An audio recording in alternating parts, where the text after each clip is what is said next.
समय सन्दर्भ brought to you by Pathivara Jewelers, the world-class jewelries and gifts outlets.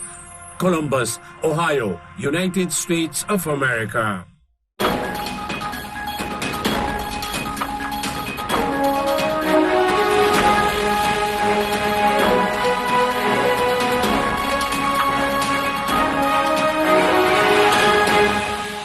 नमस्कार, समय सन्दर्भमा स्वागत छ। म भूपाल लुइटेल।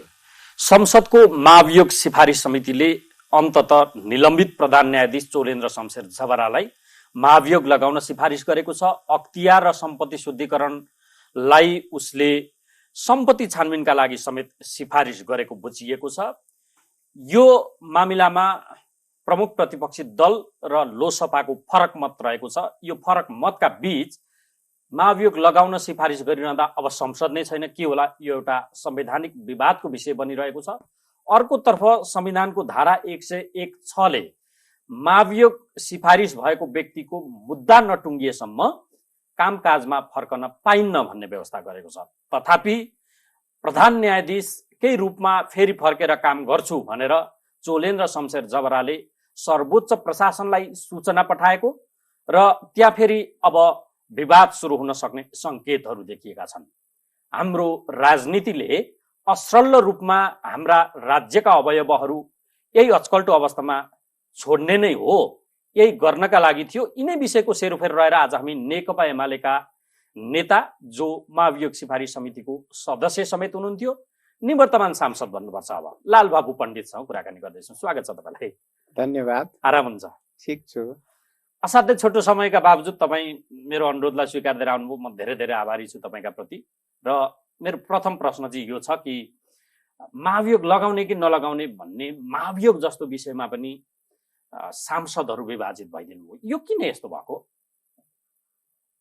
महाभियोग प्रस्ताव जुन बेला दर्ता भयो, हाम्रो कानुनी व्यवस्था के छ भने महाभियोग प्रस्ताव दर्ता भएको प्रतिनिधि सभा चलेको बेला हो भने 3 दिनभित्र, यदि प्रतिनिधि सभा चल्या छैन भने त्यतिखेर चाहिँ 15 दिनभित्र प्रतिनिधि सभाको बैठक बोलाएर बैठक सुरु भएको 3 दिनभित्र महाभियोग प्रस्ताव चाहिँ प्रतिनिधि सभामा जानुपर्छ र प्रतिनिधि सभाले महाभियोगसँग सम्बन्धित विषयहरूको छानबिन गरिकन 11 सदस्यीय चाहिँ छानबिन समिति बन्ने र त्यो समितिले 3 महिनाभित्र काम गरेर प्रतिवेदन बुझाउनु पर्ने। यदि 3 महिनाको समयले पुगेन भने 30 दिन थप गर्न सकिने भन्ने छ। अब यहाँ प्रश्न के आयो भने फागुन 1 गते 78 सालको दर्ता भएको प्रतिनिधि सभा चलिरहेकी थियो र प्रतिनिधि सभाकै बैठकमा आगामी बैठक तोकिएर 2 गतेको दिन चाहिँ छलफल गर्ने भनिएको थियो र त्यही दिन प्रतिनिधि सभाको बैठकको अन्त्य भयो। एउटा कुरा त त्यहीँनिरै अप्ठ्यारो परिसक्यो। चलिरहेको प्रतिनिधि सभामै महाभियोग प्रस्ताव चाहिँ जान सकेन, त्यो बेला लानु पर्थ्यो, लगिएन। बैठकै सकियो, अधिवेशनै स्थगित भयो। त स्थगित भयो। अधिवेशन स्थगित भएको कहिले? दर्ता भएको फागुन 1 गते। त्यसपछि प्रतिनिधि सभामा पेश भएको फागुन 22 गते र 22 गते पछि छलफलको निम्ति चैत 2 गते भनिएको। एउटा यही नै मिल्दैन, सिलसिला गलत छ, त्यहाँ गलत छ। संविधानले गरेको प्रावधान अथवा नियमावली विपरीत भयो। त्यस पश्चात फेरि अर्को प्रतिनिधि सभाको बैठक आह्वान, त्यो आह्वान भइसकेपछि पनि तुरुन्त पठाइएन।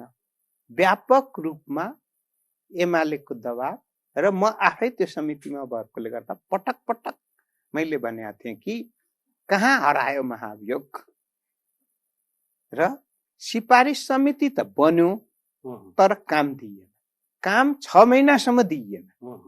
त्यसपछि प्रतिनिधि सभाको नयाँ चुनावको मिति घोषणा भइसके पश्चात त्यसको 7 दिनपछि अनि काम दिइयो र काम गर्दाखेरि जम्मा जम्मी अवधि 1 महिना जस्तो रह्यो। 1 महिना जस्तो अवधि रहँदाखेरि त जुन विषयवस्तु उठाउनु भएको थियो हो त्यो विषयवस्तुको कागजात चाहियो, बयान लिने कुरा गर्नु पर्यो र त्यस पश्चात त्यससँग सम्बन्धित अन्य व्यक्तिहरूसँग पनि सोधपुछ चाहिँ गर्नु पर्यो। त्यसकारणले अहिलेको सिफारिस समितिले चोलेन्द्र शमशेरसँग जो वादी बनाइएको छ हो उनीसँग बयान जुन दिन सकियो र पूर्ण रूपमा नसकिएकै स्थितिमा त्यही दिन अरु थप नबुझिकन कागज पत्रहरू पत्राचार गर्यो तर आएको छैन र यस्तो स्थितिमा बैठकमा प्रस्ताव चाहिँ अब के गर्ने भन्ने भयो र त्यही दिन प्रतिनिधि सभाको अधिवेशनको अन्त्य पनि गरियो र प्रतिनिधि सभाको कार्यकालको पनि अन्त्य भयो। अब प्रतिनिधि सभाले टुङ्गोमा पुर्याउनु पर्ने 6 महिनासम्म सभामुख अग्निप्रसाद सापकोटाले आफ्नो दराजमा राख्नु, संविधान र कानुनको उल्लङ्घन गर्नुभयो, नियमावलीको व्यवस्थाको पालना गर्नु भएन न जबरजस्ती चाहिँ प्रतिवेदन मैले भनेको समयमा भने अनुसारै लिएर आउने गरी जुन भयो त्यो गलत भयो। अर्कोतर्फ अभियोजनकर्ता र न्यायकर्ता एकैजना व्यक्ति हुन सक्दैन। त्यसकारणले महाअभियोग समितिमा 5 जनाले त 11 मध्ये 5 जनाको विमति रह्यो हो, यो अगाडि बढाउनु हुन्न भनेर हो, कारणहरू पनि छन् त्यहाँ छन्। एक त अनुसन्धान सकिएन आदि इत्यादि के छ हो। 6 जनाले लगाउनु पर्छ भनेर प्रस्ताव लानुभयो, लगेको निकाय नै अब त्यसले त्यो चीज नै छैन। अब हो, अब के हुन्छ? अब हामीले के भन्यौं भने जे जति कागज पत्र प्राप्त भएको छ, जे जति बयान भएको छ त्यो सबै संसद सचिवालयमा बुझाइदिने भने हजुर संग्रहको निम्ति भयो तर निर्णयमा पुग्न सकिएन। अब के गर्नुहुन्छ त? चोलेन्द्र शमशेर जबरा अदालत गएर आफ्नो कामकाज नियमित रूपमा सम्हाल्न थाल्नुहुन्छ कि उहाँ चुप लागेर थन्काइदिएर पेन्डुलमै बनाएर राख्ने? जुन संस्थाले आरोप लगायो त्यो संस्था नै छैन, त्यो संस्था नै छैन र जुन समयभित्र त्यो पूरा गर्नु पर्थ्यो समयभित्र पनि पूरा भएन।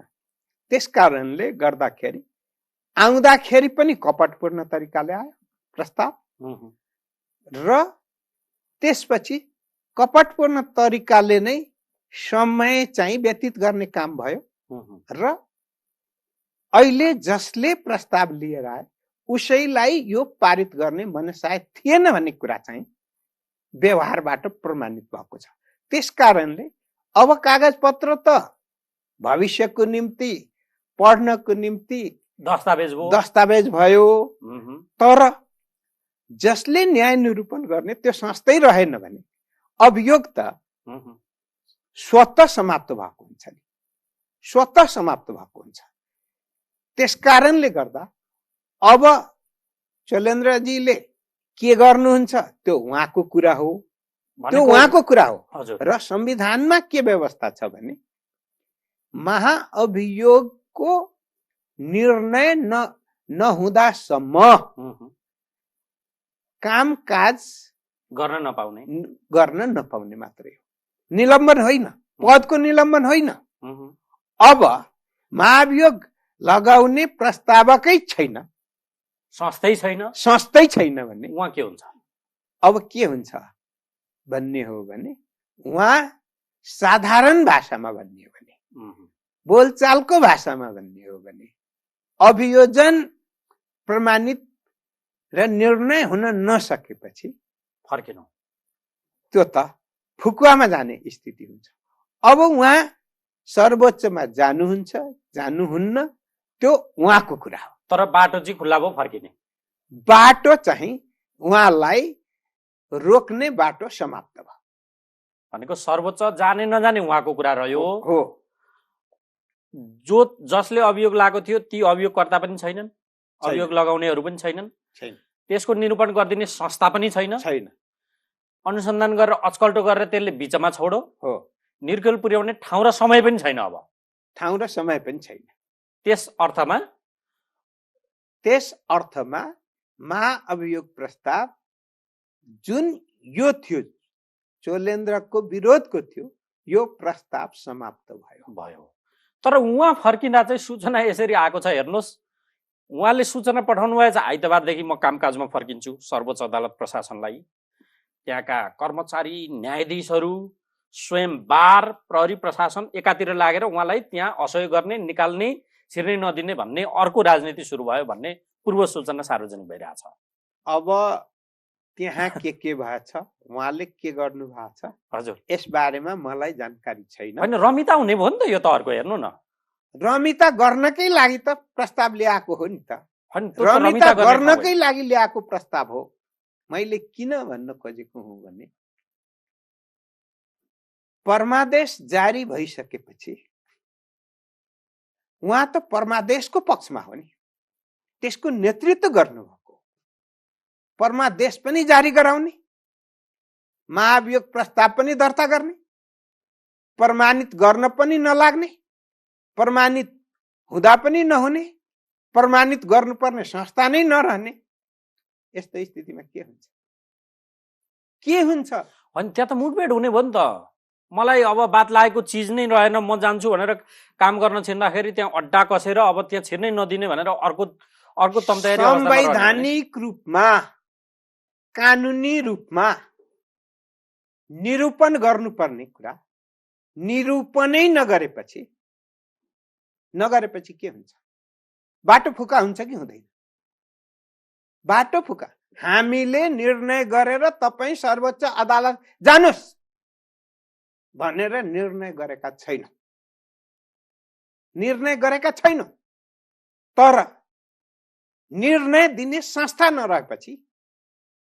नभएपछि त्यहाँ भएका प्रस्तावहरू समाप्त हुन्छ, जीवित रहेनन्, ती रहँदैन। पुनः नयाँ प्रतिनिधि सभा आयो भने नयाँ प्रस्तावको रूपमा आउन सक्छ। पुरानो प्रस्ताव प्रतिनिधि सभामा रहेका सबै समाप्त हुन्छ। अर्कोले बोक्नुपर्छ भनेर पूर्व न्यायाधीशहरूले भनेको सुन्नु भएन? पुरानो कुरा भन्नुभयो के? पूर्व प्रधान नयाँ कुरा, संविधानको नयाँ कुरा भन्नु भएन। उहाँहरू पूर्व भइसक्नु भएकोले गर्दा पुरानो कुरा मात्र गर्नुहुन्छ। संविधानमा भएको कुरा चाहिँ गर्नु पर्यो नि, कानुनी व्यवस्थामा भएको कुरा गर्नु पर्यो नि। आफूलाई मन लागेको कुरा भन्न पाइन्छ कि? कानुनी व्यवस्था के छ, संवैधानिक व्यवस्था के छ भने त्यो कुरा गर्ने। बात चाहिँ तपाईँलाई के लाग्यो भन्दाखेरि जो महाभियोग सिफारिस समितिमा जसरी उहाँले बयान दिनुभयो चौलेन्द्र शमशेर राणाले, त्यहाँ एमालेलाई फेभर हुने गरी बयान दिनुभयो, त्यस बापतको आशीर्वाद एमालेको उहाँलाई प्राप्त छ भन्ने अर्को बात पनि छ। उहाँले त परमादेश जारी गरेर फलानालाई यति मितिमा प्रधानमन्त्रीको शपथ ग्रहण गराउनु, तर त्यसमा फलाना चाहिँ प्रधानमन्त्री चाहिँ को उम्मेदवार पनि हुन नपाउने गरिकन परमादेश जारी गर्नुभएको, त्यसैको पुरस्कार पाएको। त्यो त देखिने गरी हो, उहाँले त्यो भन्नु पनि भएको छैन। तर त्यसका लागि आश्वासन दिएको थियो अरू न्यायाधीशलाई भनेर त उहाँले भन्नुभयो त तपाईँहरूको समितिमा, होइन र? राजनीतिक प्रभाव, राजनीतिक दबाव जुन न्यायपालिकामा परेको छ र त्यसको जुन षड्यन्त्रहरू देखिएका छन्, यो दुर्भाग्यपूर्ण हो। अब तपाईँहरूको कार्यकाल त सकियो, 5 वर्षमा यस्तै तिगडम, रमिता, बलमिच्याईका घटनाको एउटा साक्षी टर्रो रूपमा भनियो भने जुन शब्दमा तपाईँले आपत्ति जनाउनुहुन्छ तथापि भन्नै पर्ने अवस्था हुन सक्छ। मतियार भन्ने शब्द प्रयोग गर्ने पनि आपत्ति नै होला, तर त्यस्तो पनि कुनै न कुनै रूपमा आभास हुने गरी जस्ता दृष्टिकोण देखिन्छन्।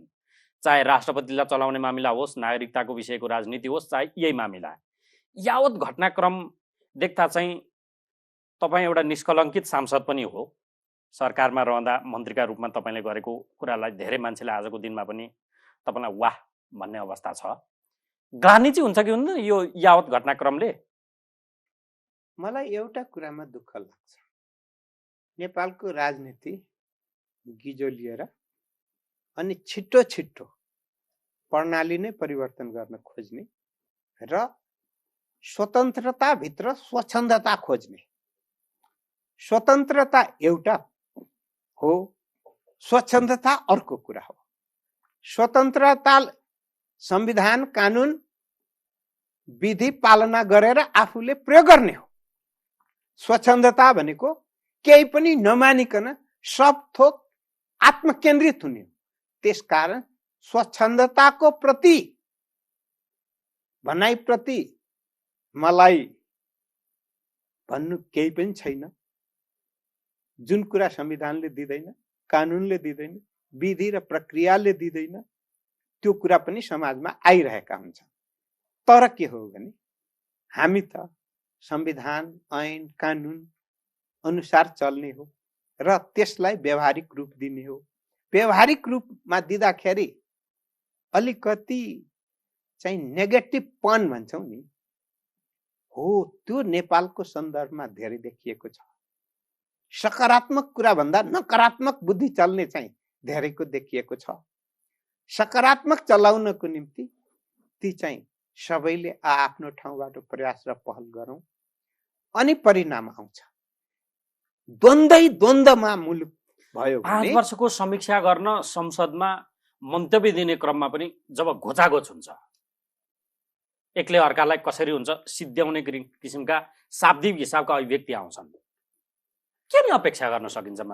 अब मैले राजनीतिक रूपमा भन्नु पर्दाखेरि यो अलिअलि उल्टो बाटो नै हो। समाजमा भन्ने हो भने अलिकति अहिले तपाईँ मिडियामा हेर्नुभयो भने पोजिटिभ न्युज भन्दा नेगेटिभ न्युज बढी बाटै त्यही गराइदिएको हुन्छ हो।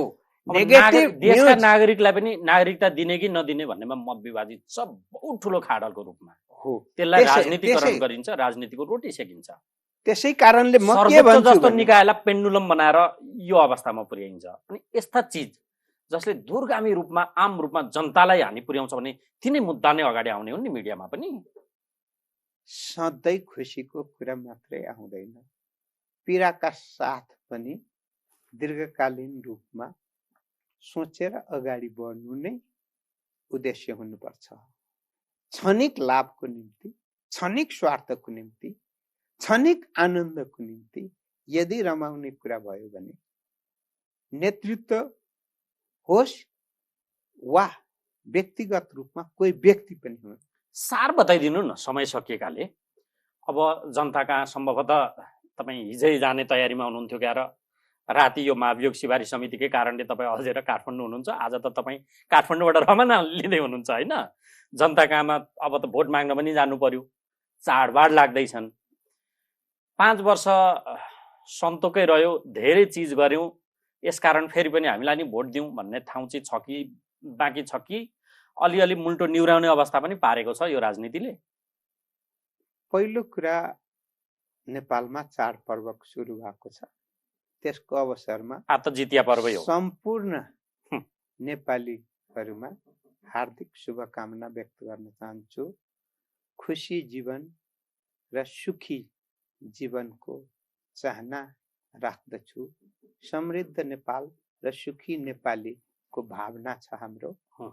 अब अर्को कुरा, यो संविधानको पहिलो कार्यान्वयनको काल हो। त्यो त्यति जति सुखद हुनु पर्थ्यो त्यति सुखद भएन न, र यसका यो बीचमा देखिएका कमी कमजोरीहरूलाई हटाएर भविष्यमा चाहिँ समृद्ध नेपाल, संविधानलाई पनि समृद्ध बनाउने र जीवनलाई पनि सुखी बनाउने गरिकन आशा र विश्वासको साथ सकारात्मक सोच सहित हामी लाग्यौँ भने हामी सफल हुन्छौँ। नकारात्मक सोचले हामीलाई ठिक गन्तव्यमा पुर्याउँदैन भन्ने मेरो विश्वास भएकोले गर्दा नकारात्मक कुरालाई त्यागौँ, सकारात्मकलाई बोकौँ र अघि बढौँ। त्यही बोकेर जनता कहाँ पुग्ने। त्यही बोकेर जनता। हस्, महत्त्वपूर्ण समय संवादका लागि तपाईँलाई धेरै धेरै धन्यवाद। हस्, धन्यवाद। हामीसँग हुनुहुन्थ्यो एमालेका नेता, उहाँ निवर्तमान सांसद अब पूर्व मन्त्री लालबाबु पण्डित। उहाँसँग हामीले मूलभूत रूपमा चाहिँ न्यायपालिका घिचोलिएको छ। महाभियोग सिफारिस समितिले महाभियोग लगाउनका लागि सिफारिस गर्यो, तर त्यहाँ एकको हिसाब किताब मिल्दैन। 5 जना त्यसको विमतिमा छन्, 11 जना मध्ये। अब चोलेन्द्र शमशेर जबरा के गर्नुहुन्छ? यो न्यायपालिकालाई मरण र बाँच्ने अवस्थाको दोसाधमा किन पारेको होला? यिनै विषयको सेरोफेरो रह्यौँ। अर्को अङ्कमा फेरि तपाईँ हाम्रो भेट हुने नै छ। हामीलाई आजलाई बिदा दिनुहोस्। नमस्कार।